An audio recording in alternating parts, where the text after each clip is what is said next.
Now the old slave masters at Old Road was a tricky and smart people. After slavery ended, they wanted the strong slaves they sell or swap off during slavery to come back and work on the plantation. Them thought them have proper luck. Slavery was all over and they wouldn't even have to buy them back. They would have both the slaves and the money. So the bad-minded slave masters at the Old Road plantation make sure they tell everybody where their people can be found. All the families say how they give thanks to Massa for his great interest, but everybody have in mind not to return to Old Road. People badly want to reunite with the family, particularly the womankind. I hear that the women were furious and desperate to find their people. That was how Rachel learnt where Minty was for the first time and who bought her. Minty was sold to the Sandersons' plantation owners. Rachel could not understand very well what Massa was saying, so she took her bigger daughter for him to explain about the whereabouts of Minty.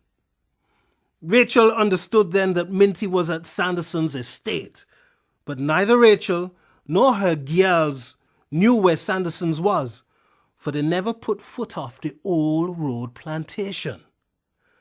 But wherever Sanderson's was, they was determined to go. Massa?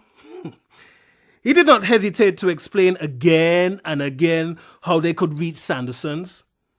He wanted Minty back, now that she was free to work the old estate. The two sisters, Fanny and Barbara, and Mother Rachel got ready to journey to Sanderson's in search of Minty. It was not too long before trouble started. Mother Rachel couldn't climb Fig Tree Hill. She had a bad foot, and the road was rugged and steep, made up of all flintstones, and she was afraid she would fall into the gully. She got all the help and push from Fanny and Barbara, but the old lady could not climb that hill. That was bad luck. But old Rachel could not see the way. All the glee suddenly turned into pain. After staying at the bottom of the hill for some time, they decided pride feel no pain and they would just have to brave whatever bad luck was there. So they turned back and them take another route. There was no suggestion of leaving Rachel behind because them girls loved their mother. No search for Minty without Rachel. The very next morning, Rachel, Fanny and Barbara set off again in the bright moonlight to go to Sanderson's.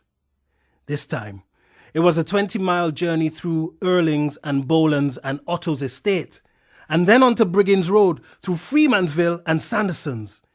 They did not travel on any part of the road before, neither did they know what the distance was.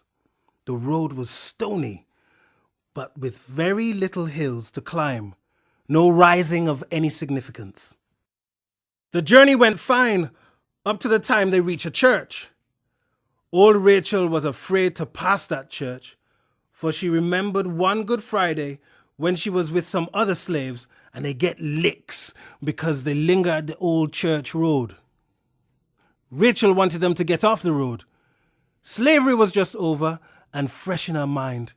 That place was belonging to Massa and she didn't want to get too close. Anyway, Fanny again dragged old Rachel on. She put enough faith in her and they eventually passed the church. On the way down the road was a large sandbox tree. They decided to take a breeze off under the tree, rest the old lady foot. As soon as they get under the tree, a man approached them saying that his massa never allow nobody to linger at York's them time of day. They quickly move on from under the tree. As they move on, they begin getting company.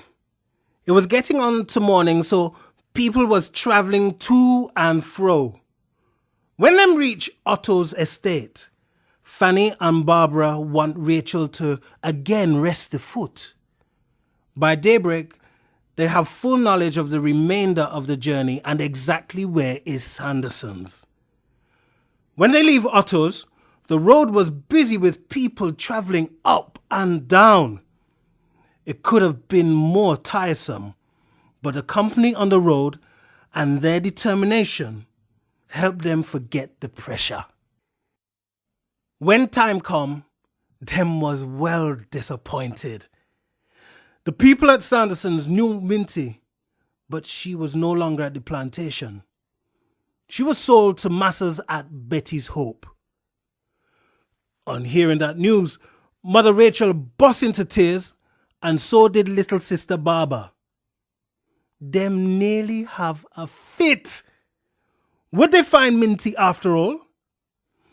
It was like Bible days. Rachel wept. Fanny again was the comforter, the person with the heart. Fanny too was well disappointed, but she was a determined person, not the kind to give up easy. It was night then. They decided to stay over at Sanderson's. Them never sleep that night for worry about Minty. As day clear, they drink some hot water and start the journey to Betty's Hope, not too far away from Sanderson's. The distance may be just 3 miles. They reach there in quick time, but nobody know anybody by the name of Minty. Frustration was just about to creep in when they see her. Well, them let loose, for God help them find Minty. That was the freedom. Only when they find Minty, they really believe that slavery was over for sure. Minty had a brand on she hand. My mother said it was number 104. And that's the number Massa know she has. Rachel and she daughters live in love and joy, settle in at Betty's Hope. Them white foot from Old Road. They hate the old plantation where they used to live. They hate them people that sold them loved one. Old Road with all its plenty food could not behold them again. Even if they did not find Minty, they would not go back to Old Road. They lived at Betty's Hope until Rachel died.